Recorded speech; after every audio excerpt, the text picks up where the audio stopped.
바른번역 고전 명작 마크 트웨인의 인용열차 중 100만 파운드 은행권 6장.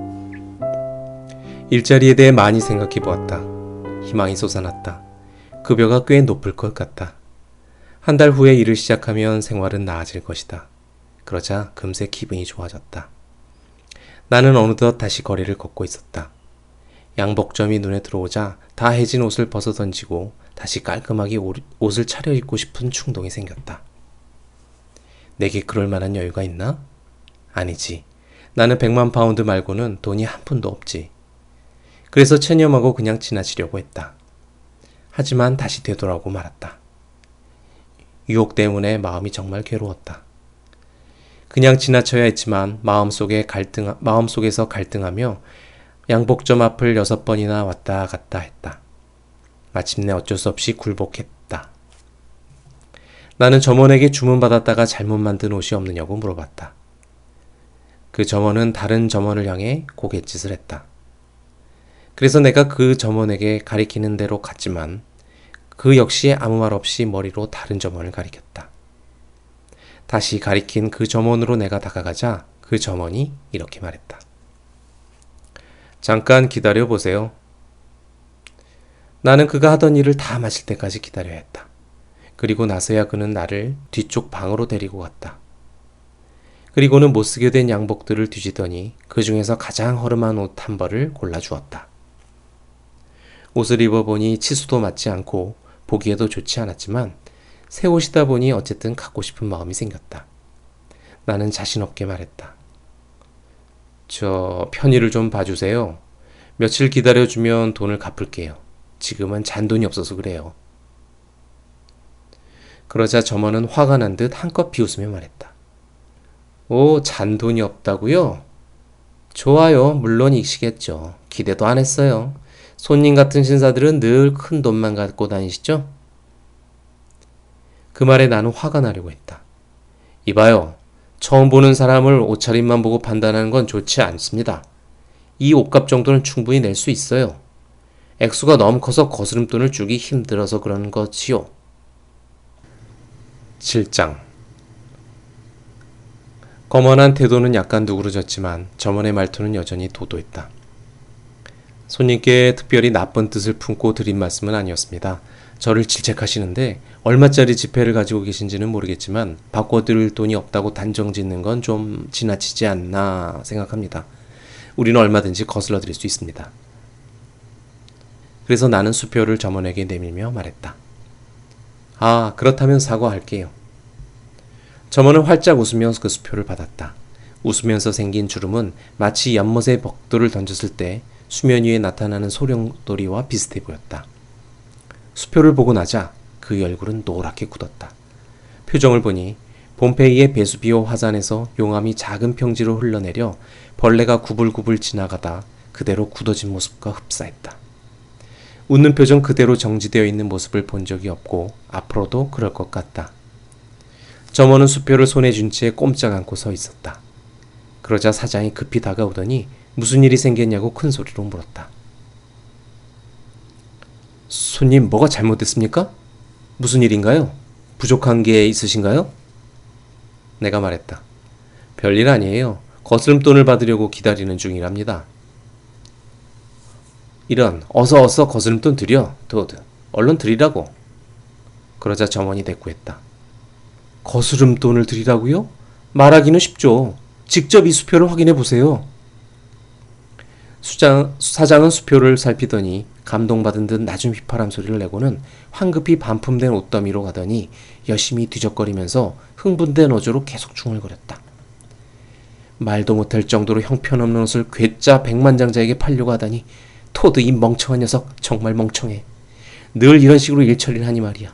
가게에 오는 백만장자들을 모두 쫓아버릴 작정인가 보군. 전에도 백만장자와 뜨내기를 분간하지 못하더니 지금도 이러고 있네.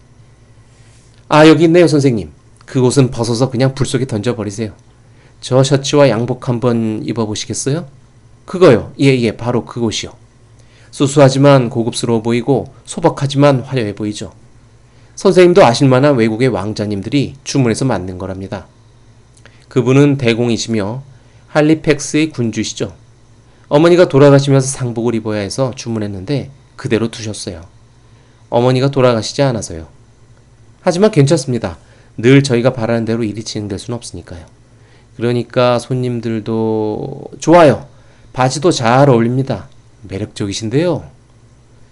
선생님, 조끼 역시 잘 맞습니다. 외투도 정말 멋지고요. 잘 어울리세요. 전부 갖춰 입으시니 완벽하세요. 양백점을 오래 해왔지만 이렇게 멋진 모습은 처음 봅니다. 8장. 나도 만족감을 표시했다. 아주 좋은데요, 선생님. 정말 좋아요.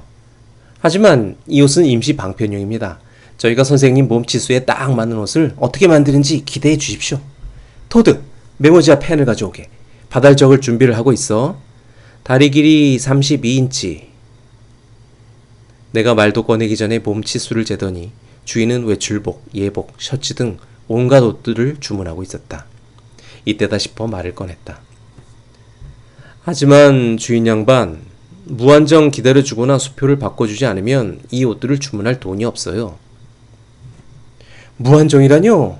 그렇게 나약한 말씀을 하지 마세요, 선생님. 영원히 라는 말을 하셔야죠. 토드, 서둘러 옷을 만들어 지체 없이 저 신사분의 주소로 보내드려. 하찮은 손님들 주문은 밀어버리고 말이야.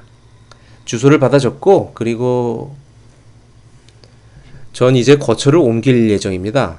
나중에 들러서 새 주소를 알려드릴게요. 물론 괜찮습니다, 선생님. 그렇고 말고요. 출구까지 안내해드리죠. 좋은 하루 되십시오. 안녕히 가세요. 이제 다음에 무슨 일이 일어날지 짐작이 가지 않는가? 나는 자연스럽게 원하는 건 뭐든지 살 수 있게 되었다. 거스름 돈만 요구하면 문제될 것이 없었다. 일주일도 안 되어 생필품은 물론이고 사치품까지 모두 갖추게 되었다. 그리고 하노버 광장에 있는 값비싼 고급 호텔에 묵으면서 저녁 식사를 했다. 아침에는 100만 파운드 수표를 들고 처음 찾았던 해리스 식당에서 소박하게 식사를 했다. 내 덕분에 해리스 식당은 번성해졌다. 조끼 주머니에 100만 파운드짜리 수표를 넣고 다니는 괴짜 외국인이 이 식당의 단골 손님이라는 소문이 쫙 퍼졌기 때문이다. 그 정도면 충분했다. 가난으로 고생하며 그날 먹고 사는 음식점이 유명해져서 손님으로 넘쳐났으니 말이다. 해리스 사장은 정말 고마워하며 거절하지 말라고 하면서 나에게 억지로 돈을 빌려주었다.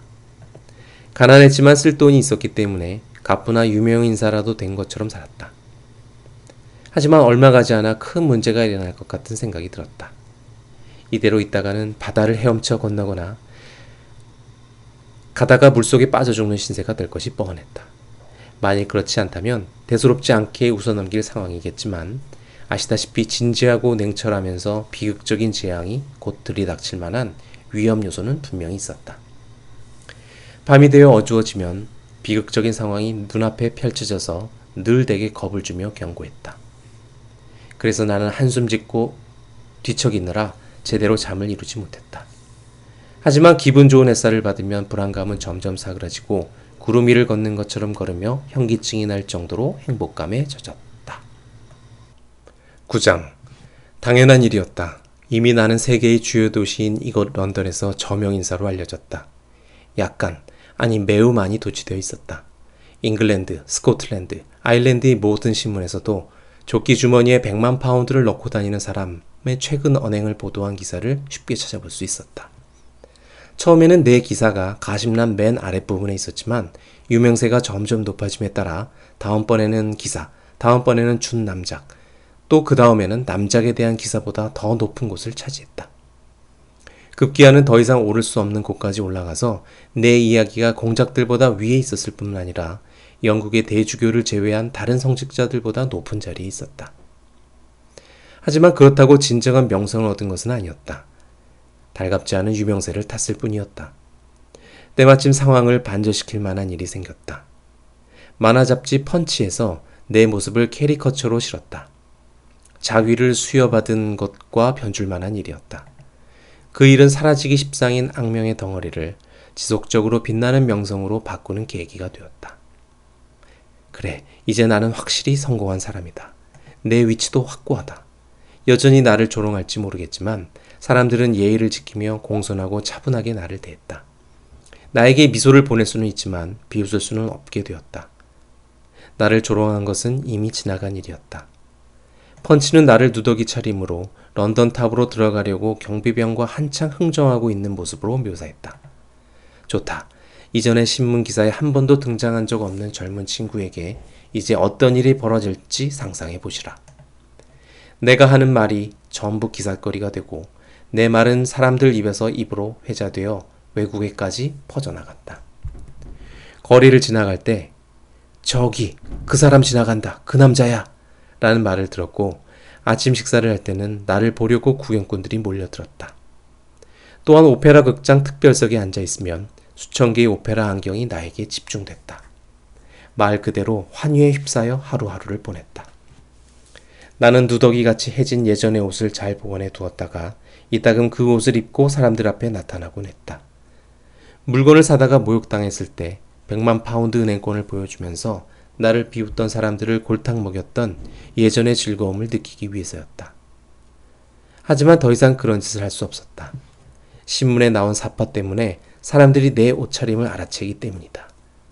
내가 그 옷을 입고 밖에 나가면 금세 알아보고 뒤쫓아올 것이고 옷을 사려고 하면 주인 앞에 수표를 꺼내기도 전에 외상으로 가게 전체를 주겠다고 할 것이다. 10장. 내가 유명세를 타기 시작한 지 열흘 정도 지났을 때 국가에 대한 개인의 의무를 다하고 싶어서 미국 공사관을 찾아갔다. 공사는 나를 열렬히 환영하면서도 늦게 찾아온 것을 호되게 꾸짖었다. 용서받을 수 있는 방법이 딱 한 가지 있다고 했다. 그날 밤 파티에 참석 예정인 한 손님이 아파서 못 오게 되었는데 나더러 그 사람 대신 저녁 파티에 참석하라는 것이다.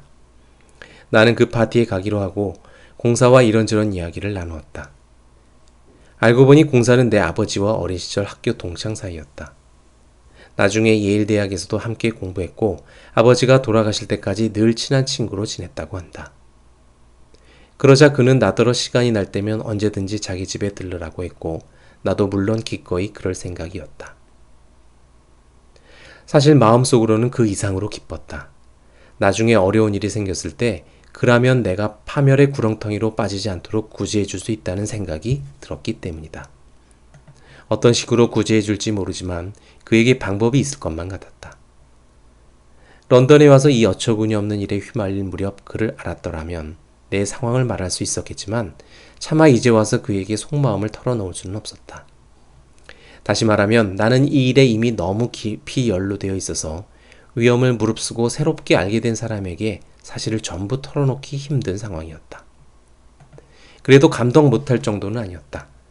알다시피 내가 가진 돈은 전부 빌린 것이지만 나중에 받을 급여를 넘지 않으려고 신중을 기했기 때문이다. 돈을 얼마 받게 될지 정확히는 알 수 없지만 충분히 예상할 수 있었다. 내기에서 이기기만 한다면 그 돈 많은 노신사가 일자리를 주겠다고 했기 때문이다. 내 능력만 있다면 충분히 좋은 일자리를 얻을 수 있는 것이다. 물론 능력이 있다는 것을 증명해 보여야 하지만 확실히 자신 있었다. 내기에 대해서는 걱정할 것이 없었기 때문이다. 난 늘 운이 좋았으니 말이다. 급여는 1년에 600파운드에서 1000파운드 사이가 될 것이다. 첫 해에는 600파운드를 받겠지만 능력을 인정받아 해마다 인상되어 1000파운드까지 오를 것이다. 현재 나는 첫 해 연봉 정도밖에 빚지지 않았다. 사람들이 모두 나에게 돈을 빌려주려고 했지만 이런저런 핑계를 대가며 거절했다. 그래서 빌린 돈은 300파운드밖에 되지 않고 나머지 300파운드는 생활비와 물품 구입비였다. 내가 앞으로 절약하고 알뜰하게 생활하면 다음해 연봉으로 이달 말까지 버틸 수 있을 것 같았다. 그때 나를 고용한 노신사가 여행에서 돌아오면 아무런 문제가 없다. 향후 2년치 월급에 대한 권한을 채권자들에게 넘기고 곧바로 내 일을 시작하면 되기 때문이다.